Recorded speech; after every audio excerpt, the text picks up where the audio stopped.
হাতে স্টিক আর চোখে বিশ্বজয়ের স্বপ্ন, অনেকটা প্রচারণার আড়ালে থেকেই হকি বিশ্বের মানচিত্রে নিজেদের নাম লেখাতে জাকার্তায় পৌঁছেছে বাংলাদেশ নারী হকি দল।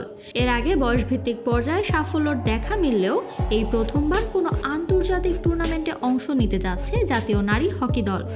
৮ দলের এই বাছাই পর্বে বাংলাদেশের মিশনটা মোটেও সহজ নয়। এই গ্রুপে টাইগ্রেসদের লড়তে হবে হংকং, শক্তিশালী চাইনিজ তাইপে এবং উজবেকিস্তানের বিপক্ষে। অন্যদিকে বি গ্রুপে রয়েছে স্বাগতিক ইন্দোনেশিয়া, কাজাখস্তান, সিঙ্গাপুর ও শ্রীলঙ্কা। টুর্নামেন্টের ফরম্যাট অনুযায়ী সেমিফাইনালে পা রাখতে পারলেই নিশ্চিত হবে এশিয়ান গেমসের মূল পর্বের টিকিট। চাইনিজ তাইপের বিপক্ষে ম্যাচ দিয়ে শুরু হবে বাংলাদেশের ঐতিহাসিক যাত্রা। পরদিন দ্বিতীয় ম্যাচে প্রতিপক্ষ উজবেকিস্তান। আর গ্রুপ পর্বের শেষ ম্যাচে হংকংয়ের মুখোমুখি হবে লাল সবুজরা।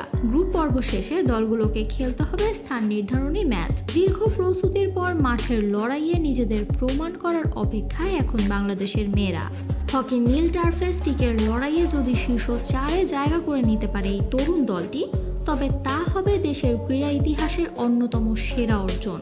এশিয়ান গেমসের স্বপ্ন নিয়ে জাকার্তায় শুরু হচ্ছে নারী হকির এক নতুন অধ্যায়। 23 তারিখের প্রথম ম্যাচে চাইনিজ তাইপেকে হারিয়ে বাংলাদেশ শুভ সূচনা করবে, এমনটাই প্রত্যাশা দেশের কোটি ক্রীড়াপ্রেমীর।